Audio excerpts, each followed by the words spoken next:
여러분, 혹시 아파트 모델하우스에 들어가 보신 적이 있습니까? 이렇게 분위기가 이렇게 큰 박수를 받고 갑자기 세속적인 이야기를 막 하는 것 같아서, 저는 마치 살 것처럼 모델하우스를 구경하러 들어간 적이 몇 번 있습니다. 모델하우스에 들어가면 그때 제가 느꼈던 감정은 이랬습니다.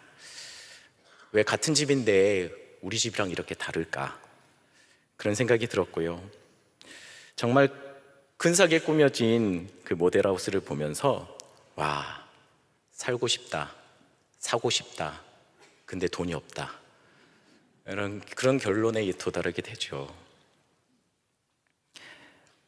그런데 얼마 지나지 않아서 제가 이 모델하우스 지역 옆을 차를 몰고 지나가다가 충격적인 장면을 목격하게 되었습니다. 분양이 끝나고 나니까 이 모델하우스를 철거하고 있는 겁니다. 이건 아니지 않습니까? 이러면 안 되는 거잖아요, 그죠? 이렇게 좋은 모델하우스를 지어놓고 살 것도 아니고 팔 것도 아니면서 그냥 철거해 버리더라는 것이죠. 저는 마음이 좀 찜찜했습니다. 우리 집보다 좋은 집을 만들어 놓고 그냥 부셔버리니까 마음이 좀 그렇더라고요. 그런데 이상한 것은요, 이 집을 산 사람들 있지 않습니까? 이 모델하우스를 보고 집을 계약한 사람들이 사실은 제일 화가 나야 될 텐데 전혀 화를 내지 않습니다. 전혀 마음이 불편하지 않습니다. 왜 그럴까요? 그 사람들이 모델하우스를 보고 산 것은 모델하우스가 아니라 만들어질 집이기 때문입니다. 그럼 팔지도 않을 모델하우스를 왜 이렇게 근사하게 짓는 것일까요? 그 이유는 분명하죠. 이 모델하우스를 보고 앞으로 지어질 집이 얼마나 좋을지 기대하시라는 겁니다. 이 모델하우스를 보면서 앞으로 완성될 그 집을 꿈꿔보라는 것입니다. 여러분, 그러니 우리는 이 땅에서 살면서 금방 썩어질 것들, 금방 무너져 버릴 것들, 잠시 잠깐 우리 손에 쥐어졌지만 언젠가는 사라져 버릴 것들, 마치 모델하우스 같은 것들, 그것에 마음 빼앗길 필요가 없습니다. 그것이 흔들리고 그것이 무너지고 그것이 사라졌다 해서 마음 쓸 필요가 없습니다. 왜냐하면 비록 우리가 값을 치르지는 않았지만, 우리가 비록 대가를 치르지는 않았지만 이미 값이 지불된 우리의 영원한 집이 있기 때문입니다. 이 땅에 없어질 것들 아니고요, 영원히 우리에게 빼앗기지 않을 그 하나님이 우리를 예비한 천국이 있다는 것입니다. 이미 계약서에 서명이 되어 우리의 입주를 기다리고 있습니다. 여러분이 아실지 모르실지는 모르겠지만 여러분들은 이미 하나님의 나라를 분양받으셨습니다. 분양받은 건 일단 좋은 겁니다. 그러니 그의 백성들은 이 땅을 살면서 천국의 입주를 바라보며 사는 것이죠. 그런데 여전히 남겨진 질문이 있습니다. 여러분, 그런데 천국의 시민이 된 것을, 하늘을 우리가 소유하게 되었다는 것을 우리가 도대체 무엇으로 알 수 있을까요? 여러분이 하나님의 백성인 것을 도대체 무엇으로 알 수 있느냐는 것입니다. 우리같이 연약한 자들이, 우리같이 실수 많은 자들이 시시때때로 넘어지고 시시때때로 영적인 슬럼프를 경험하는 우리들이 하늘을 소유하게 되었다는 것을 무엇으로 알 수 있느냐는 것입니다. 아브라함 이야기를 하겠습니다. 창세기 12장에 보면 하나님이 아브라함을 부르시죠. 그리고 그에게 이렇게 말씀하셨습니다. 아브라함아, 내가 내게 보여줄 땅으로 가라. 여러분, 보여준 땅이 아니에요. 보여줄 땅이었습니다. 아브라함은 보여준 땅이 아니고 보여줄 땅을 믿고 가서 가나안 땅으로 들어갔습니다. 그 땅이 하나님이 보여주실 땅, 그러니 지금 가나안에 들어왔으니 이 땅은 하나님이 나에게 보여준 땅이라고 생각하고 그 땅에 들어갔다는 것입니다. 그런데 이상한 일이 벌어집니다. 들어갔더니요, 성경이 분명히 이렇게 말하고 있어요. 그 땅에 가나안 사람들이 살고 있더라. 여러분, 하나님 믿고 약속 붙잡고 모든 거 정리해서 출발해서 가나안 땅에 들어왔는데 가나안 땅에 이미 사람이 살고 있더라는 것이에요. 제 지인이 서울에서 이렇게 정착하고 잘 해보려고 했는데 여러 가지 계속 실패를 하셨어요. 그래서 이도저도 안 되니 그냥 서울의 생활을 모두 정리하고 고향으로 돌아가기로 했습니다. 근데 서울에 정리할 것들이 많으니 그냥 너무 잘하는 지인에게 부탁해서 집을 좀 알아봐 달라고 얘기하고 필요할 때마다 계약금 뭐 이런 것들을 보내줬다고 합니다. 그리고 급하게 용달에 자신의 짐들을 다 서울의 짐들을 정리해서 고향으로 내려왔어요. 그리고서 계약한 그 집으로 가서 어떻게 문을 열어보려고 하는데 이 열쇠도 안 맞고 문이 안 열리더라는 겁니다. 그러다 갑자기 그 안쪽에서 누가 빼꼼하고 문을 여는 거예요. 당신 뭐예요? 나 지금 우리 집인데? 이러는 거죠. 그 안에 사람이 이미 살고 있더라는 것이에요. 우리는 집을 내놓은 적도 없고 이사갈 생각도 없는데 지금 뭐 하시는 겁니까? 라고 말을 하는 거예요. 난리가 난 거예요. 당황스러운 거죠. 용달은요, 다음 화물을 실어야 된다라고 그냥 길바닥에 짐을 내려놓고 올라가 버렸습니다. 여러분, 아브라함이 지금 비슷한 상황을 경험해요. 자신이 살고 있던 모든 것을 정리해서 가나안 땅으로 왔습니다. 근데 가나안 땅이 빈 땅이 아니라 이미 임자가 살고 있더라는 것이에요. 그리고 그래도 어찌됐든 간에 그 땅에서 자리 잡고 살려고 아브라함은 노력했습니다. 근데 그 땅 사람들이 만만치가 않더라는 거예요. 가는 곳마다 눈치 보고 이리 치고 저리 치고 하나님이 주시겠다고 한 그 땅에서 아브라함은 주인이 아닌 늘 이방인과 나그네처럼 그렇게 삶을 살아요. 심지어는 그 땅에 기근이 들었습니다. 이제는 이리저리 치는 정도가 아니라 아예 살 수 없는 땅이 되어버렸습니다. 여러분, 가나안 땅이 그 땅 아닌가요? 하나님이 주시겠다고 한 보여주실 땅, 그 땅 아니었느냐 하는 겁니다. 이쯤 되면 드는 생각이 있을 겁니다. 에이, 괜히 나왔네. 원래 살던 곳이 안정적이었고 그곳에는 자기의 권리 주장할 수 있는 땅이 있었고 친족들이 있었고 안정된 삶이 있었지 않습니까? 그래도 약속 믿고 끝까지 하나님 믿고 신뢰하고 마음 추스려서 다시 끝까지 순종해야 될까요? 여전히 약속은 유효한 것일까요? 이뿐이 아닙니다. 하나님이 아브라함을 부르시면서 하셨던 또 다른 약속 하나가 더 있습니다. 그건 뭐냐면 바로 자손에 대한 약속이었습니다. 내가 너로 큰 민족을 이루게 할게. 그때 나이가 아브라함이 75세였어요. 자녀가 없는 상태에서 받은 약속입니다. 그리고 오늘 우리가 읽었던 본문이 대략 한 10년 정도가 지난 이후의 이야기입니다.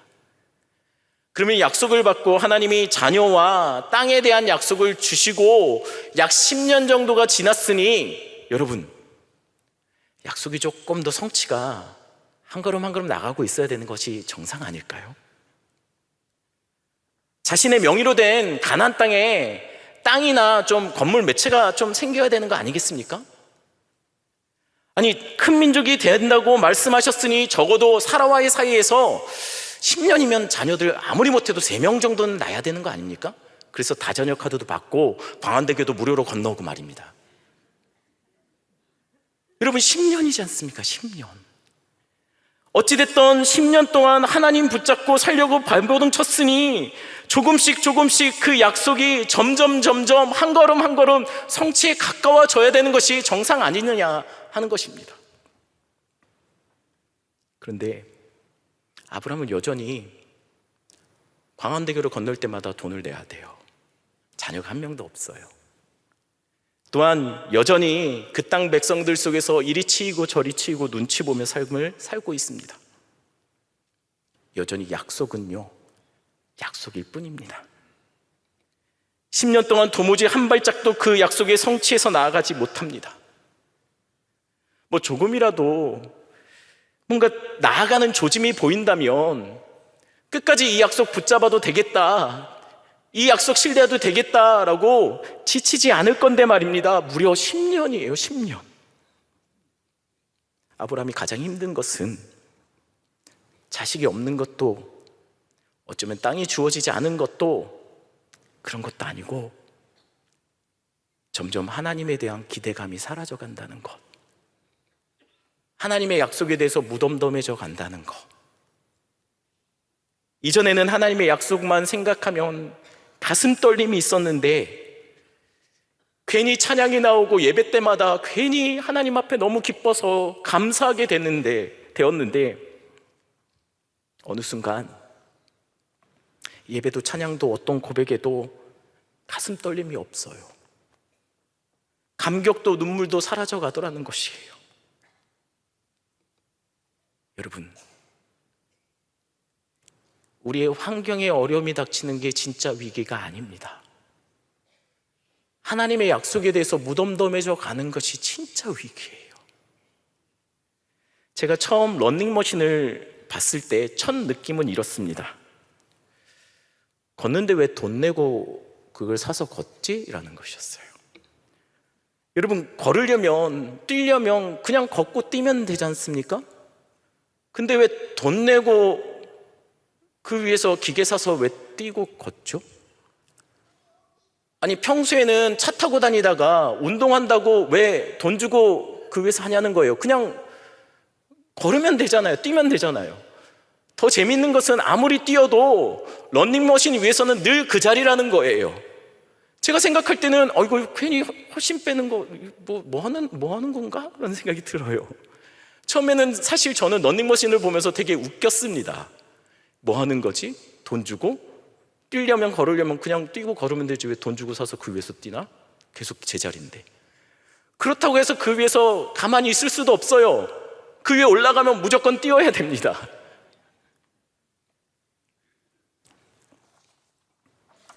지금 아브라함이 그렇습니다.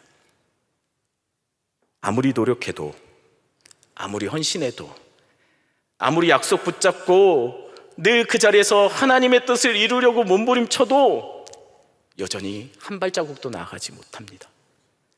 그렇다고 멈출 수도 없어요. 그러니 계속 뛰고 계속 붙잡고 계속 매달리는 거죠. 그런데 안 변해요. 아무리 기도해도 성취가 보이지 않더라는 것이에요. 조금 더 나아가지 못하고 있더라는 것이에요. 우리 아이들은 여전히 변하지 않고, 남편이 돌아오지 않고, 기도해도 늘 쪼들리고 내 삶은 형편없이 망가지고 있더라는 것이에요. 그러면서 지쳐가는 거죠. 성경에는 수많은 약속의 축복의 말씀이 있지만 그걸 믿고 붙잡고 하나님 믿고 들어주세요, 기도 때마다 응답받고 확신 들고 그 약속 붙잡고 살았는데 조금도 나아지지 않더라는 것이에요. 늘 그 자리. 그러면서 조금씩 지쳐가는 거죠. 여러분, 10년이에요. 10년 동안 그랬다고요. 이제는 조금씩 지쳐서 하나님의 약속을 붙잡고 갈 힘조차도 남아있지 않습니다. 그러다가 드디어 오늘 본문에서 아브라함이 터져버렸어요. 1절 말씀에 이후에 라는 구절로 말씀이 시작됩니다. 이후에라는 말은 이전에 어떤 사건이 지금 사건과 연결된다는 이야기입니다. 이후에 하나님이 아브라함을 찾아와서 이렇게 말씀하십니다. 아브라함아, 두려워하지 말아라. 여러분, 정리하면 이렇습니다. 이전에 어떤 사건이 지금 아브라함을 두려워하게 만들고 있다는 것입니다. 그러면 이전에 그 사건은 무엇일까요? 14장에 그것이 잘 기록되어 있습니다. 소돔 땅에 큰 전쟁이 일어났습니다. 이 전쟁은 소돔 지역의 5개 나라와 그돌라오멜이라는 왕을 중심으로 4개의 연합군이 전쟁을 벌인 거예요. 총 9개 나라가 이 전쟁에 참전했죠. 그런데 결국 승패는요, 그돌라오멜이 이끄는 4개의 연합군이 승리를 거두게 됩니다. 그리고 그들은 많은 전리품과 포로를 빼앗아서 자신의 본국으로 돌아가고 있었어요. 그런데 그 포로 중에 바로 롯과 그의 가족들이 있었던 겁니다. 그러니 아브라함이 이 소식을 듣게 되었을 때 어떤 마음이었을까요? 여러분, 이 소식을 들었다면 아브라함의 입장에서 어떤 마음이 들었을까요? 사실 롯이 아브라함한테 그렇게 썩 잘한 게 아니지 않습니까? 그러니 아브라함의 생각에서는 아휴, 그동안 그랬으니 롯도 맞아야지. 예, 롯도 맞아야지. 죄송합니다. 예. 아, 이해하셨군요. 예. 롯도 하나님 앞에 치심을 당해야죠. 하나님이 다루심이 있어야겠죠. 하지만 이거는 뭐 그 정도로 넘어갈 문제는 아닌 것 같아요. 아브라함이 4개 연합군 아닙니까? 그것도 당시에 가장 번영했던 소돔 지역의 5개 연합군을 깨버린 4개 연합군이에요. 목동에 불과한 318명을 데리고 아브라함이 오지랖도 이런 오지랖이 없어요. 쫓아가서 그들을 공격해서 밤에 기습을 해서 잃었던 모든 것을 되찾고 포로되었던 자들을 풀어주더라는 것이에요. 이 정도면 아브라함의 심장이 강심장 아닙니까? 근데 왜 두려워하고 있을까요? 오히려 두려워할 게 아니라 아브라함의 어깨에 힘이 팍 들어가야지 정상 아닙니까? 그 이유는요, 사실 이 전쟁의 승리가 아브라함은 잘 알고 있습니다. 아브라함이 실력으로 이긴 게 아니라는 것을 알고 있어요. 어떻게 4개의 연합군을 이길 수 있습니까? 그래서 학자들은 이렇게 말해요. 아마도 승리에 도취했던 사람들이 밤새도록 승리의 축배를 들다가 밤에 공격받고 스스로 자멸한 것이 아닐까라고 추측해요. 그러니 아브라함 입장에서는 이제 큰일이 난 겁니다. 뒷감당이 안 되는 거죠. 제가 어렸을 때요, 저희 골목에서 굉장히 악명 높은 형이 있었습니다. 이 형은 모든 동네에 자기보다 몸집이 작은 어린아이들을 굉장히 못살게 굴었습니다. 그 어린아이 중에 제가 있었습니다. 놀이터에서 놀고 있는데, 친구랑 놀고 있는데 장난감을 갖고 막 놀고 있는데 이 형이 나타난 거예요. 그리고 우리 장난감을 막 갑자기 집어 던지고 막 모래로 우리한테 던지고 내 친구를 막 때리기 시작했습니다. 제가 그걸 보고 나도 모르게, 진짜 나도 모르게, 저 그런 사람 아닌데 진짜 나도 모르게 내 손에 있는 장난감으로 그 형을 한 대 쳤어요. 진짜 저 그런 사람 아니거든요. 근데 쳤어요. 치고 나니까, 여러분 어렸을 때 싸움은 언제 끝나죠? 코피 터지면 끝나잖아요. 한 대 푹 치니까 코피 팍 하고 끝나버렸어요. 이 형이 울고불고 돌아갔죠. 제가 때릴 때요, 이것저것 계산하지 않았습니다. 이후에 어떤 뒷감당을 내가 해야 되는지 그거 생각하지 않았습니다. 치고 보니 그때 걱정이 되더라고요. 그런데 요행이 형이 한 대 맞고 끝난 거예요. 그러면 그때부터 이 골목에, 이 동네의 패권을 제가 갖고 골목대장으로 제가 등극했을까요? 그렇지 않습니다.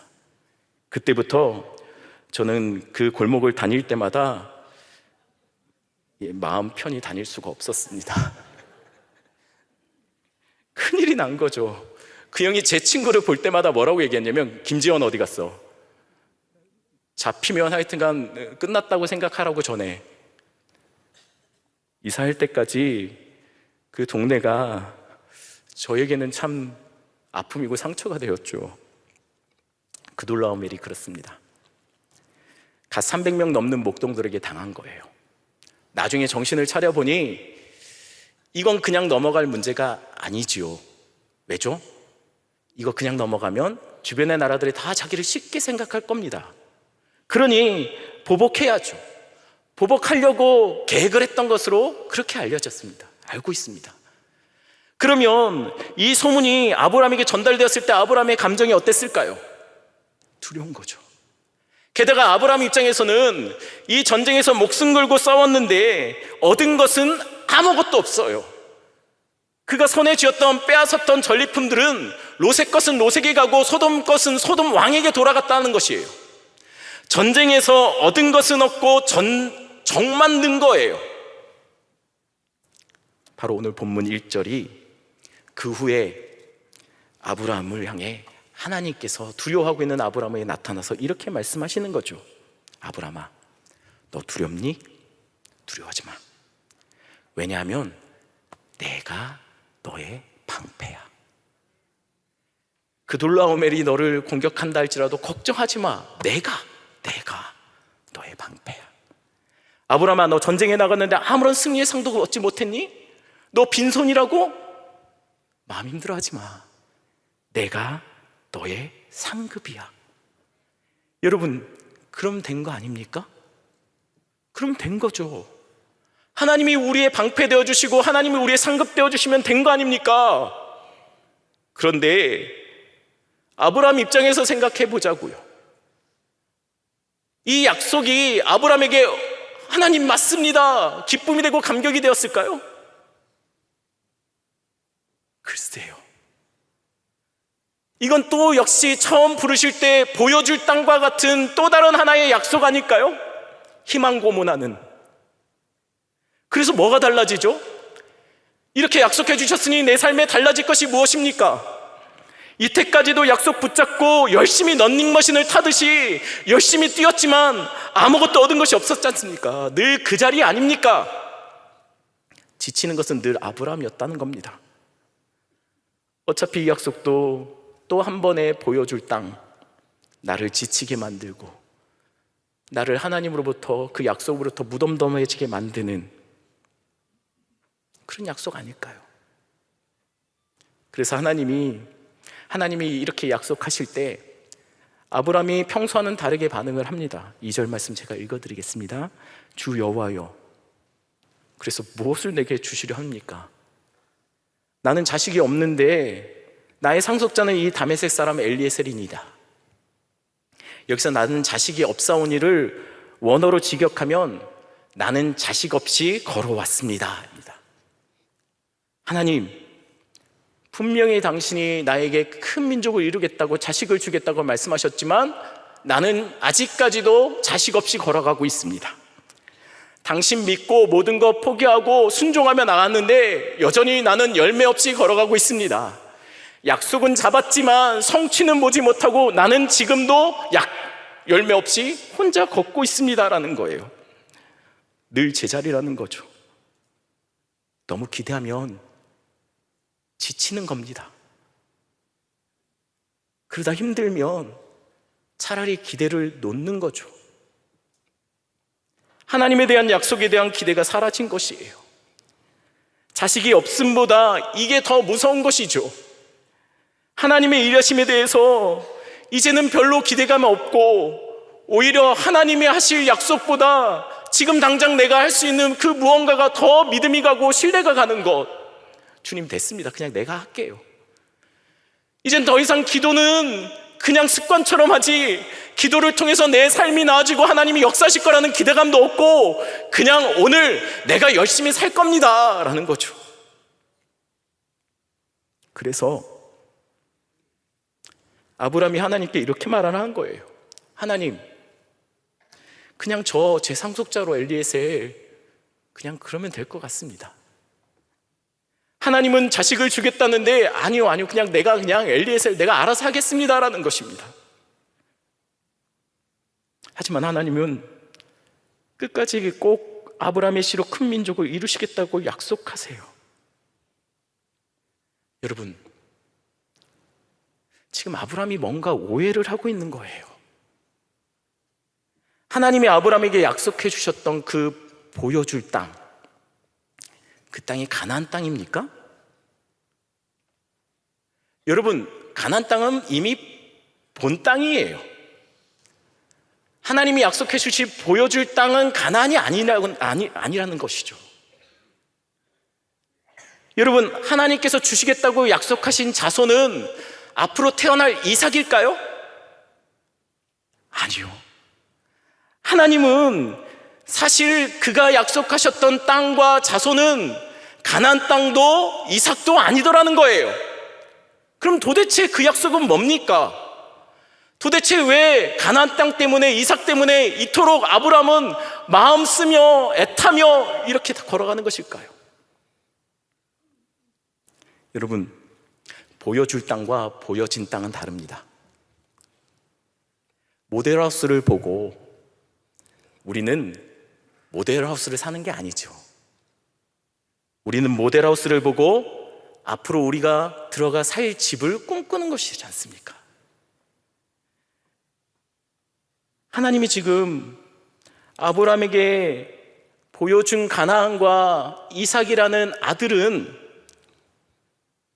사실 앞으로 하나님께서 아브라함을 통해서 이루실 천국과 그 땅 속에 사는 백성들을 상징적으로 모형으로 보여주고 있는 거예요.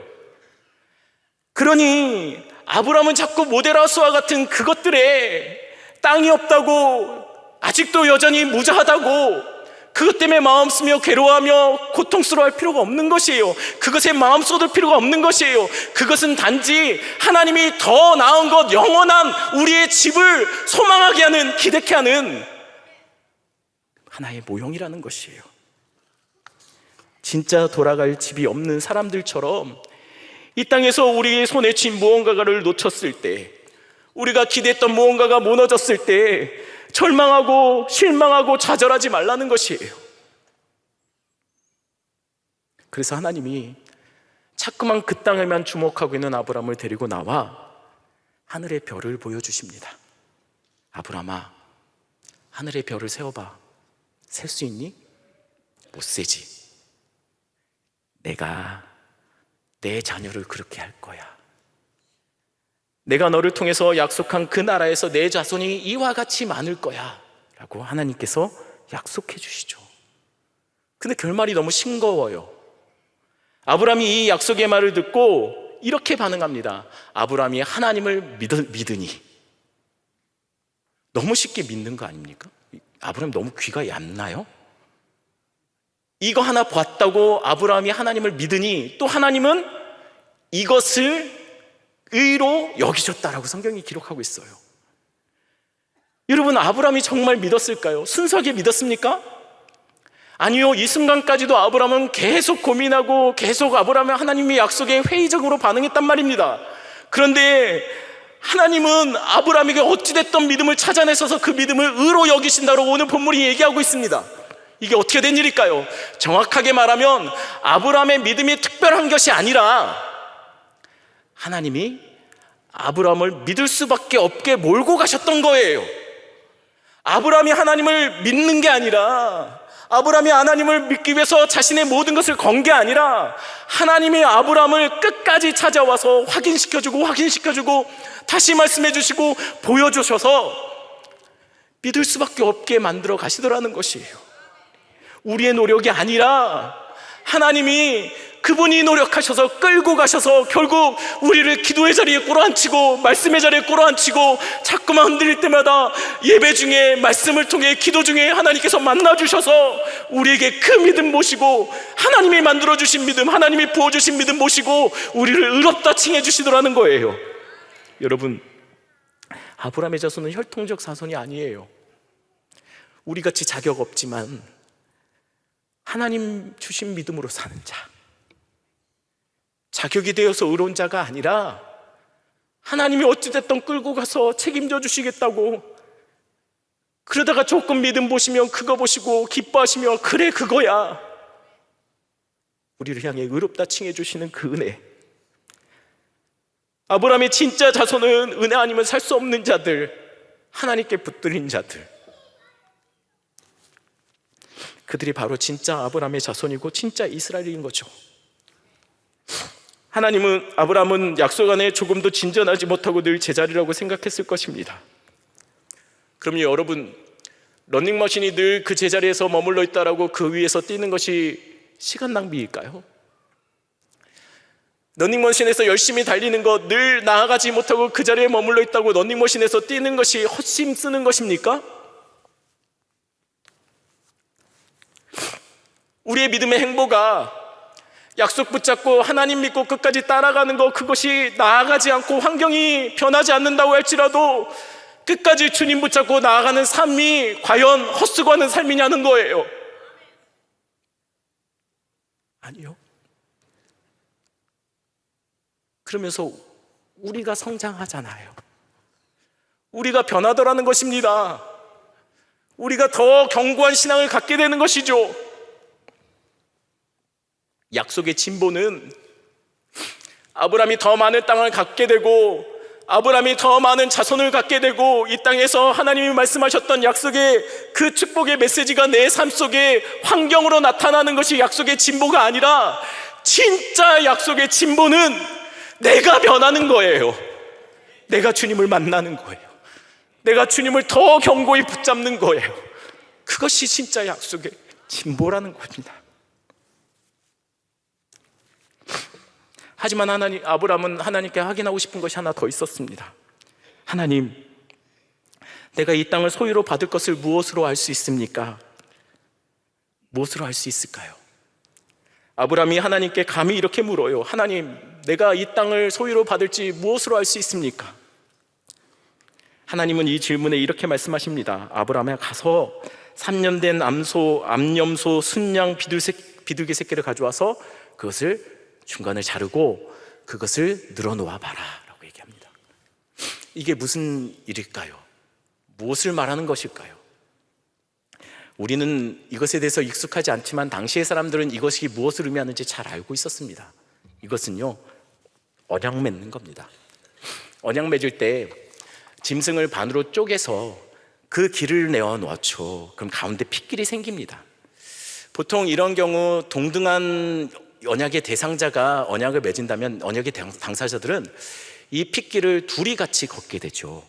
하지만 때로는 한 나라와 한 나라가 전쟁을 해서 한 나라가 다른 나라를 정복하게 되면 이때 언약 맺을 때는 좀 다릅니다.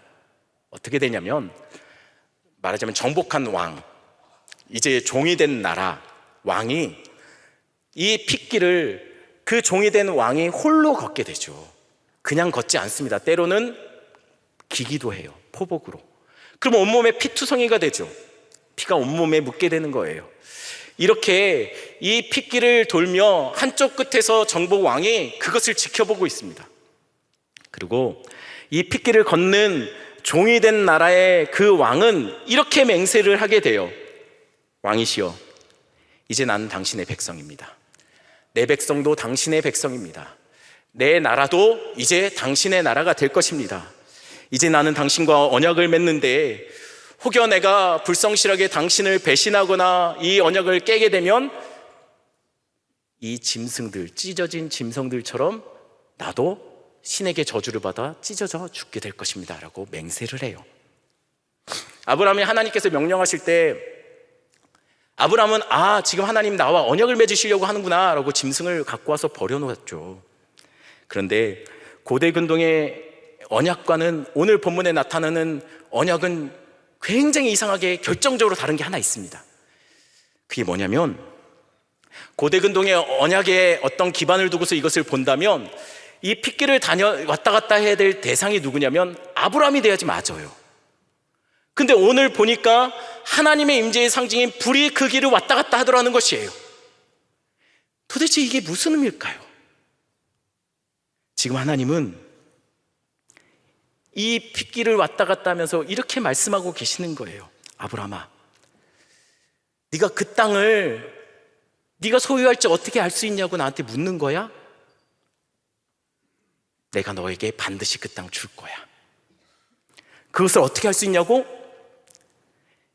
내가 지금 너와 이 언약을 맺고 있는데 혹여 이 언약이 깨지게 되면, 혹여 네가 불성실해서 네가 이 언약을 깨고 나를 배신해서 혹여 이 언약이 파기된다 할지라도 아브라함아, 내가 이 짐승들처럼 죽을 거야.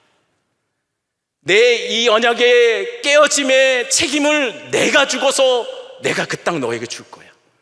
내가 죽음으로 이 땅을 너에게 선물할 거야. 비록 네가 나를 버리고 돌아선다 할지라도 그 책임 내가 찢어져 죽을 거야. 그리고 너는 이 땅을 갖게 될 거야 라고 말을 하고 있는 거예요. 여러분, 이 땅에서 이리 치이고 저리 치이는 그런 분이 여기 계십니까? 늘 하루하루 제자리에서 무너진 삶을 버티며 살아가는 분 계십니까? 우리가 그럼에도 불구하고 하늘의 본향을 소유한 것을 어떻게 할 수 있을까요? 여전히 믿음 없는 우리가, 여전히 실수하고 넘어지는 우리가 늘 그 자리에서 맴돌며 아무것도 조금도 나아가지 못하는 우리가 어떻게 그 나라를 소유했다는 것을 알 수 있을까요? 바로 십자가입니다. 신실하지 못한 우리를 대신해서 그분이 십자가에서 찢어져 죽으세요. 아브라함과 약속했던 하나님, 그분의 약속대로 우리가 죄를 짓고 우리가 하나님으로부터 멀어지고 우리가 하나님을 배반했는데, 하나님께 우리가 등을 돌렸는데 그분이 스스로 찢어져서 죽고 우리에게 천국의 소망을 주셨다는 거예요. 예수 그리스도가 죽으실 때 성소의 휘장이 위에서부터 아래로 찢어집니다.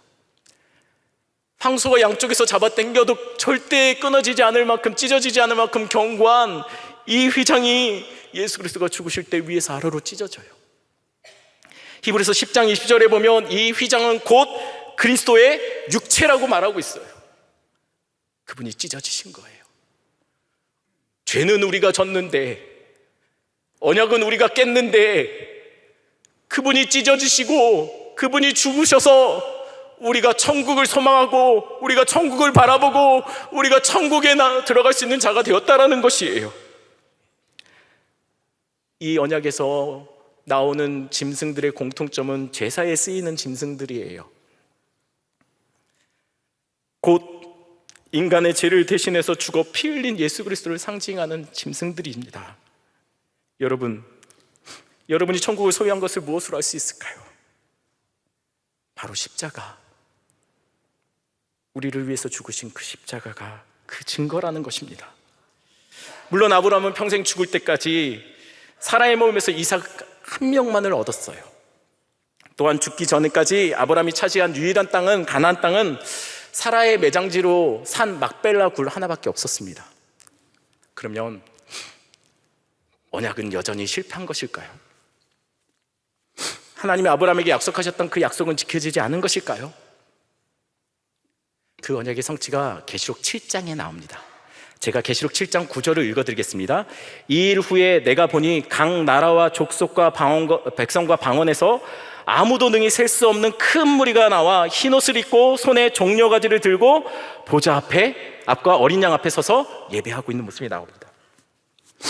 요한이 하나님의 부르심을 받아서 천국을 봐요. 근데 그곳에 수많은 사람들, 성경이 이야기하는데 도저히 셀 수 없는, 능히 셀 수 없는 수많은 큰 무리들이 있다고 성경이 기록하고 있어요. 이게 무엇을 말하는 것일까요? 하나님께서 아브라함을 데리고 나서 무뼈를 보여주면서 셀 수 있니? 네 자손이 그와 같을 거야. 비록 아브라함은 사는 동안 자녀를 사라로부터 한 명밖에 얻지 못했지만 아브라함의 진짜 자손들, 진짜 천국의 진짜 이스라엘들은 도저히 셀 수 없는 수많은 무리들이 그곳에서 하나님을 예배하고 있더라는 것이에요. 그것이 약속의 성취인 거죠. 이 땅이 아니라 하늘에서 이미 하나님께서는 여전히 일하고 계시더라는 것이에요. 그리고 이들의 공통점이 있었습니다. 큰 환난에서 나오는 자들인데 마치 유니폼처럼 흰 옷을 입고 있다고 말을 해요. 계시록 7장 14절 제가 읽어드립니다. 이는 큰 환난에서 나오는 자들인데 어린 양의 피에 그 옷을 씻어 희게 하였느니라. 이들이 큰 환난에서 나오다 보면 아마 여기저기 옷도 찢어지고 상처도 나고 어쩌면 더럽혀지기도 하고 볼품없는 모습이 되었을 거예요. 그런데 오늘 본문에 보니 이들이 한결같이 흰 옷을 입고 있다고 합니다. 깨끗한 흰 옷, 바로 어린 양의 피로 씻겨진 옷. 이들이 이곳에 있는 이유 무엇입니까? 내가 찢어져서 내가 그 땅 너희들에게 줄게. 이 약속의 성취예요. 우리 같은 연약한 자, 우리가 어떻게 천국을 소유할지 어떻게 할 수 있습니까? 난 여전히 믿음 없는데, 늘 넘어지는데, 늘 조금도 내 삶에서 변함이 없는데, 변화되는 것이 없는데 어떻게 알 수 있냐는 거예요. 아브라함아, 내가 죽어서 너는 그 땅을 소유하게 될 거야. 내가 찢겨지고 너는 반드시 그 땅을 가지게 될 거야. 너의 어떠함이 아니라 나의 신실함으로 너를 구원할 거야. 그래서 예수 그리스도밖에 없습니다.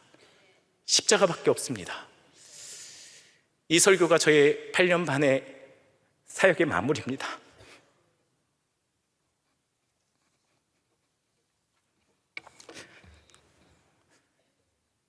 연구소에서 사역하면서 때로는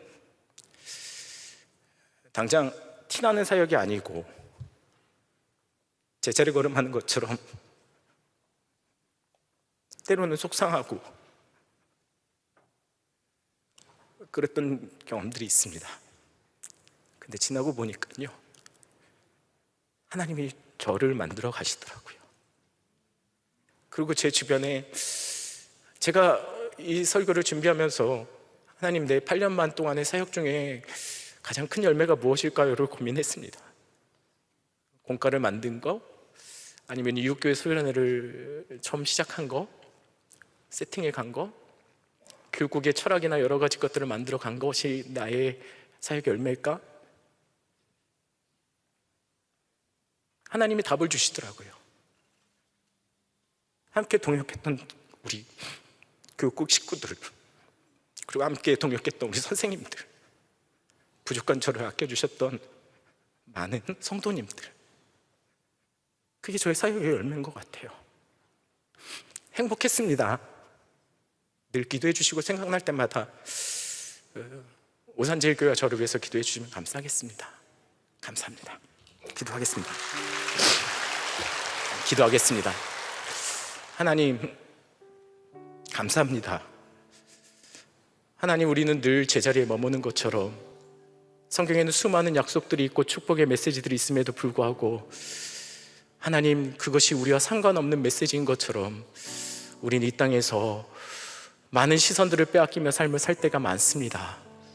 하지만 그것들은 단지 천국에서 주님께서 우리에게 주실 것에 잠깐 우리에게 천국을 경험할 수 있는 아버지 안의 기쁨이 되는 것을 우리가 믿습니다. 이미 우리에게 주어진 천국, 그것을 붙잡고 사는 자 되게 주님 도와주시옵소서. 이 땅에 무너질 것으로 썩어질 것으로 마음 졸이는 자들 아니라 천국을 소망을 두고 사는 자 되게 주님 도와주시옵소서. 감사를 드리며 예수님의 이름으로 기도드렸습니다.